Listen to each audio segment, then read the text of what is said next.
together. Ah. Yeah, first project. And don't even know I did anything wrong. You know, I'm like, all right, I got it done. Here it is.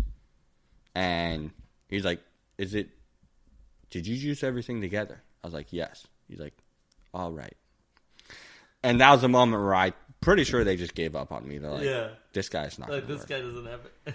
And so you know, I did some more projects. At one point, even at Meadowood, I was julienning the sunflower petals. Oh, yeah, baby. And, you know, I just bought That is one of the hardest things to do. That's one of those things that, like, you know, because I got there after 8 years of cooking, right? So here I am. I'm like, yeah, man, I got my knife skills are good. And, like, really just tells you that your knife skills are terrible. And you're like, these little sunflower petals are better than me right now. You know, you're sitting in that little room, in the refrigerated room. You're like, what am I doing? It's a dope dish, though. Yeah, it's a sick dish. And, I mean, I was able to, you know, do the chilled pasta with sunflower XO. And that's all, you know, because I learned to work with sunflowers from Chef Costa. You know what I'm saying? And so you juice all this together. You do sunflower petals. So I'm doing the sunflower petals. Slice part of my finger off. Oh, right. And again, I thought so. I cover it up, go to the bathroom, getting it fixed up. There's a server in the bathroom. He comes back to the kitchen. He's like, "Yo, there's this guy bleeding everywhere in your bathroom right now." Yeah. Come back into the kitchen. Everyone's staring at me. Right. This is day 2. Right. And I'm like, the stash from. I'm like, oh my god. And then that night, basically, the way Meadowood works is they like valet park your car. Yeah. Right. Or maybe that's how I thought it worked. But basically, I rolled up and they took my car, parked it somewhere else, and then we got done at the end of the night, and it was kind of like a find your car type thing. Yeah. And so it ended up being all the way at the top of the hill, right? And what I do want to say is that at Meadowood, they don't have curbs, right? There are no straight boulders, right? And so, which is, you know, for the clientele that comes to Meadowood, they probably don't need curbs, right? And so, as I'm coming down this hill, there was like a broken off piece of boulder, right? That basically, I'm coming down the hill, it catches my wheel and then takes me and I smash directly into the rest of the boulders. And I'm doing one of these in this like really nice Mustang rental car that I had. You even rented a car to look the part. Like, fuck yeah. And I get to the end of the hill, the entire bumper is underneath the car. And then, no joke, every single cook then drives by me. Just staring at me. And at this point, you're like, I need help. At this point, I'm like, Jesus Christ. I'm not getting the job, guys. I'm not you getting had the French laundry joint, so you're good. Well, I knew I was not getting a job at Meadowood. And I also knew, like, the level of cuisine, even if I got a job, I would have got fired in a couple weeks, you know? Well, I remember after a while of, you know, you started Truffle Shuffle, and I was like, yeah, my boy Jason started Truffle Shuffle. He's like, I know that guy. And I'm like, at this point, I had already heard the story. And I'm like, no, you don't. I just walked away. I can't let him remember that it was him. That's so funny. So, good on you for fucking finishing your stages, even though you got a job. That's commendable, man. Nobody does that, you know? Yeah, I put the bumper back I ripped the bumper off, put it in the back of the car. And I took my phone out of a cup of coffee. Ooh. And then I hooked it to the stereo, and through that, it played the navigation. And somehow, and this has happened to a lot of people that come up from Napa to Stage. You're looking at, like, for a hotel on Hotels.com, and it says Santa Rosa is, like, 6 miles away. Yeah, but it's 45 minutes. Yeah. So I'm saying the windiest, most dangerous roads. So, yeah, so I drive that home with a wrecked car while only listening to, because the screen was dead, only listening to the navigation talk to me. Which cuts out halfway on the mountain. Yeah. Wow, not a good day. No. But okay, it's fine. So, French Laundry, Meadowood, where else? And then Alexander Steakhouse. Okay, got you. SPQR, Aquarello. Yeah, and so maybe not 11 stages, 11 days lined up. 11 days lined up. Got you. Yeah. So multiple day stages, okay. And all these places, were you willing to work there, or did you say the laundry is where I want to be? So honestly, coming out from Georgia and the hotel that we worked at, it was a really high standards. Yeah. So I came out and I was, on some levels, I was impressed at how far I had come, and first seeing I guess I didn't really understand. I didn't understand at the time what one Michelin star meant. Yeah. And so I came out and SPQR was awesome. The chef was so cool there. Aquarello was incredible. Suzette Gresham was so awesome. There was no way it was going to work at Meadowood. Incredible restaurant though, and then. Alexander Steakhouse wasn't really my style. And then Che TJ was just kind of a smaller kitchen, Mm-hmm. And so the French Laundry just had the magic for me, Yeah. And, you walk in for your stage, and what do you remember? What was that like? This place that you had held so high in your mind, and you're finally there. Yeah, so everywhere I had lined up got it lined up. The French Laundry, nobody would respond to me. Mm-hmm. And so the one thing that Chef David did tell me before I came out, he's like, you have to do something big to get their attention. Yeah. And so before I left, I was at Staples. Yeah. Getting my resume printed, right? And when I went to get it picked up at Staples, they have this giant printer. Yeah. And so I get my resume, I look at this giant printer, and I'm like, can you print this resume out on there? Yeah. And the guy at Staples was like, what? I was like, can you print my resume out on that printer? And he's like, yeah.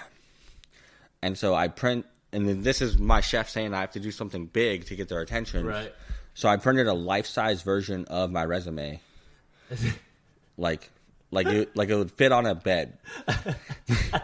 How did you drive this thing to fucking Yountville? So I took it with me on the plane, right? It rolled up in a tube, and it fit in the coat rack on the plane. Okay. Right? And then I put it in the back of this Mustang. And so basically, I have this life-size version of my resume. I have my little resume. I have a suit, and then I had this backpack that I had bought. Resume. Yeah. For all you who are out there, you all have little resumes. 8 by 11, little. And my thought process at the time was like, not that I had done anything impressive, right? Which I thought I did, but I hadn't. Yeah. I got named Employee of the Year at this resort, and it was a 20-star resort, really nice place, but truly nothing special. Yeah. And so my thought process honestly was if they kick me out, I'll leave them with this, and someone will look at this. Yeah, for sure. Someone has to look at that. And they'll either be like, this guy's a total jackass, or maybe we should give him a call. Yeah. So I did not... there's been a couple of people that tried to get a job at the laundry by, touting themselves, Yeah. One time this kid sent in... it was pretty funny. This kid sent a chef jacket, the French Laundry chef jacket, to Chef David with his name on it. Uh-huh. Straight out of culinary school, right? And he went and bought a chef jacket and had the French Laundry embroidered and then his name, and then sent it in. Uh-huh. And we thought that was the funniest thing in the world. We're like, what if they hire him and then on his first day, because only sous chefs have their name on the jacket at the laundry. Yeah. First day is all right, you're going to work the pass with Chef David. And that was one of those internal jokes at the kitchen that we literally laughed at for 10 hours. Yeah. Imagining a culinary intern working with Chef David on his, running the pass his very first day. And did that kid stash? No, they did not call him back, nothing. So I wasn't trying to do that, right? Uh-huh. I wasn't trying to say that I really had anything impressive. I just wanted an opportunity to work hard. Yeah. And so, basically, I'm in California, right? Back up a couple days from Meadowood. In California, I'm at SPQR the first day. I literally got off the plane, went to the restaurant. Next day, woke up, and I had about 4 hours before I had to be at the restaurant. And truly, I went to the mirror, looked at myself, and I said, either you're going to make a decision or you're going to regret this for the rest of your life. Yeah. And I put on this suit that I had. I got this backpack. I grabbed both resumes, the big resume and the little resume, and I started driving to Napa. Yeah. And it took me about an hour to get up there. Yeah. And when I got to Napa, I was so blown away. Yeah. It's a beautiful place. And there's nothing like that in Georgia. Hell right? no. Or Florida. And I turned into Yountville. I get on the Washington Street. Yeah. And I knew the French Laundry was on 6640 Washington Street. So once I'm on Washington Street, then literally, like, anxiety like I have never experienced creeps in. Yeah.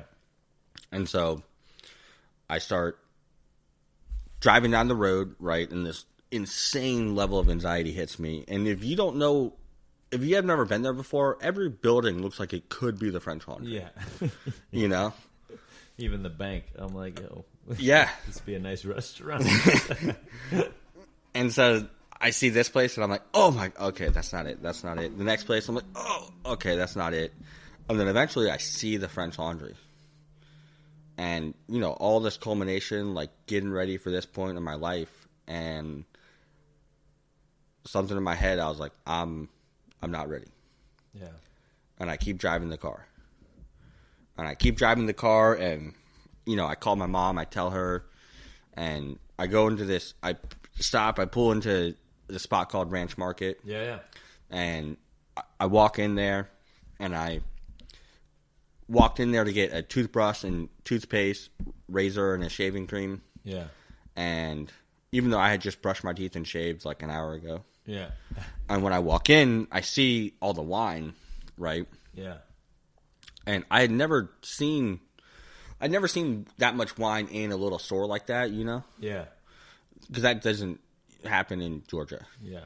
And so I walk over there, I start looking at the wine, and there's one bottle, it was Schaefer Relentless. And it was $94, and at the time I had $110 in my bank, and I still had 5 days to be in California. Yeah. And so maybe I had like 150, right? Yeah. And so I was like, fuck it.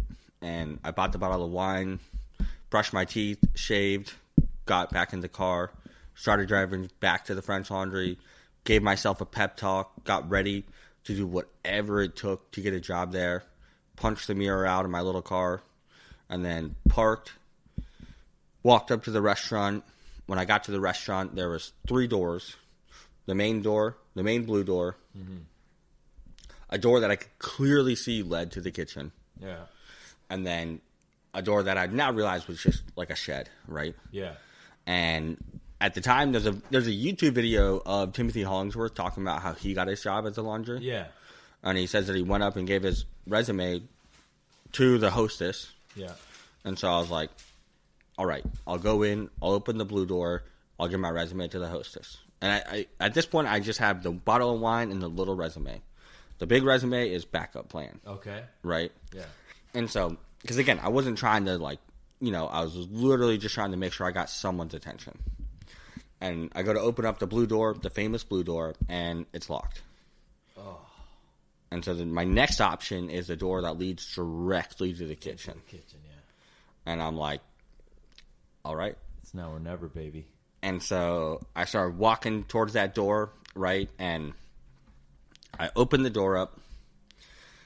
And if you can imagine, the visual, right? Busy restaurant at the French Laundry, the kitchen, everything's white. All the chefs, they have their blue aprons, white chef jackets. The floors are white. Everything is so clean. Mm-hmm. Everyone's hair slicked back, right? No chefs don't look like that in Georgia, right? No, hell no. You know? Everyone looks super professional, and so I walk in, I open the door, the server walks past me, and my gaze